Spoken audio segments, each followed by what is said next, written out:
नमस्कार दोस्तों, स्वागत है आपका एक्सेस डिफेंस एंड कहानी चैनल में। यहाँ आपको मिलती है डिफेंस और दुनिया से संबंधित आवश्यक जानकारियाँ, तो इस चैनल को सब्सक्राइब जरूर कर लेना।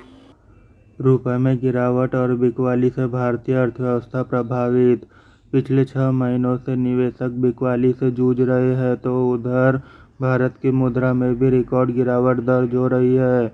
नतीजतन सरकार को घाटे को कम करने के लिए सोने के आयात और तेल के निर्यात पर अंकुश लगाने के लिए बाध्य होना पड़ रहा है। पिछले 6 महीनों से निवेशक बिकवाली से जूझ रहे हैं, तो उधर भारत की मुद्रा में भी रिकॉर्ड गिरावट दर्ज हो रही है। नतीजतन सरकार को घाटे को कम करने के लिए सोने के आयात और तेल निर्यात पर अंकुश लगाने के लिए बाध्य होना पड़ रहा है। सरकार ने तेजी से बढ़ते चालू खाते के अंतर को काबू में करने के लिए सोने पर आयात टैक्स और पेट्रोल और डीजल के निर्यात पर शुल्क बढ़ा दिए।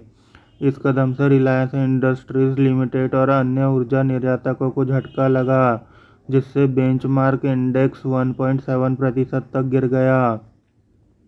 ब्लूमबर्ग के मुताबिक नई दिल्ली का यह कदम प्रधानमंत्री नरेंद्र मोदी की सरकार के सामने आने वाली आर्थिक चुनौतियों को भी रेखांकित करता है, क्योंकि दुनिया की छठी सबसे बड़ी अर्थव्यवस्था में मुद्रास्फीति में तेजी दिख रही है और बाहरी वित्त भी खराब हो रहा है। जाहिर है, केंद्रीय बैंक मुद्रा की गिरावट को धीमा करने के लिए संघर्ष कर रहा है, क्योंकि रुपए में गिरावट से कीमतों पर और अधिक दबाव पड़ेगा, जिससे दरों में बढ़ोतरी हो सकती है, जो विकास को प्रभावित करेंगी। जबकि भारतीय रिजर्व बैंक इस साल रुपए की 6% की गिरावट को संभालने की कोशिश कर रहा है, तो बैंकों ने डॉलर की कमी की सूचना दी है। वित्त मंत्रालय ने शुक्रवार को कहा कि मई और जून में सोने के आयात में अचानक उछाल की वजह से ये नए कदम उठाने पड़े। सरकार ने सोने पर आयात शुल्क बढ़ाकर 12.5% कर दिया है। गैसोलीन और डीजल के शिपमेंट पर उच्च करों ने एक प्रमुख निर्यातक रिलायंस इंडस्ट्रीज के शेयरों में 8.9% तक की गिरावट दर्ज की। वित्त मंत्री निर्मला सीतारमण ने शुक्रवार को कहा कि भारत सोने के आयात को हतोत्साहित करना चाहता है, जिससे विदेशी मुद्रा को बचाकर रखा जा सके। उन्होंने कहा कि असाधारण समय में ईंधन निर्यात पर अप्रत्याशित कर लगाने सहित ऐसे उपायों की आवश्यकता होती है।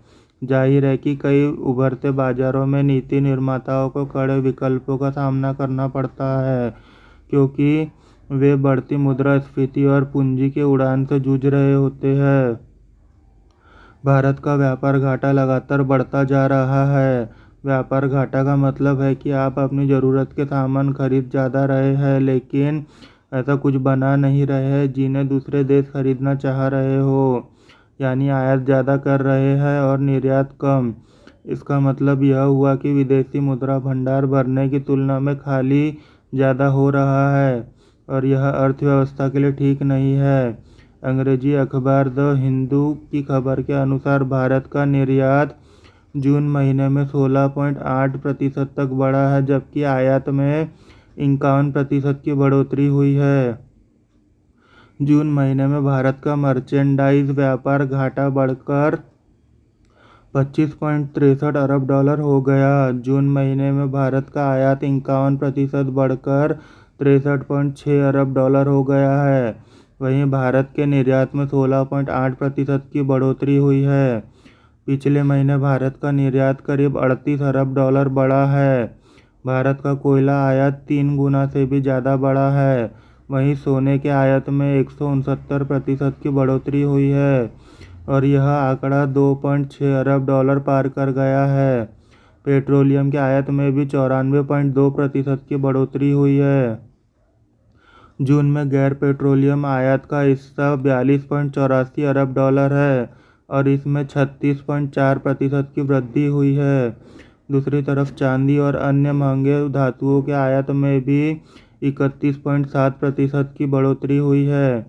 ICRA के मुख्य अर्थशास्त्री अदिति नायर ने द हिंदू से कहा, सोने के आयात में अपेक्षित कमी के बावजूद मर्चेंडाइज व्यापार घाटा निराश करने वाला है। चालू खाता घाटा 2022-23 की पहली तिमाही में दोगुने से भी ज़्यादा $30 अरब हो गया है। इससे पहले की तिमाही में यह घाटा $13 अरब था। भारत के टॉप के 10 निर्यात होने वाले उत्पादों में गिरावट आई है। पिछले साल इंजीनियरिंग गुड्स का निर्यात में सबसे अहम योगदान था और इसमें 1.6% की गिरावट आई है। ड्रग्स और फार्मा उत्पाद के निर्यात में भी 1.3% की कमी आई है। कॉटन और हैंडलूम उत्पाद के निर्यात में 22.5% की गिरावट आई है। इसके साथ ही प्लास्टिक और लिनोलियम के निर्यात में भी 23.2% की गिरावट आई है। रेटिंग फर्म आईसीआरए के मुख्य अर्थशास्त्री अदिति नायर ने द हिंदू से कहा, 2021 में सोने के आयात में आई बढ़ोतरी 2020 की दबी हुई मांग के कारण थी। हम उम्मीद करते हैं कि इस कैलेंडर ईयर में 30-35 अरब डॉलर तक सीमित हो जाएंगे। सोने की मांग में कमी कोरोना की तीसरी लहर और उससे संबंधित पाबंदियों के कारण थी। सोने के आयात में आई कमी के कारण ही पिछले 5 महीनों में व्यापार घाटा सबसे निचले स्तर 17.4 अरब डॉलर तक पहुंच गया। लेकिन अब सोने की मांग में फिर से बढ़ोतरी हो रही है। वाणिज्य और उद्योग मंत्रालय के अनुसार जनवरी महीने में भारत के सर्विस सेक्टर का निर्यात 26.91 अरब डॉलर का रहा था, जो कि पिछले साल की तुलना में 55% ज़्यादा था और जनवरी 2020 की तुलना में 46.6% ज़्यादा है।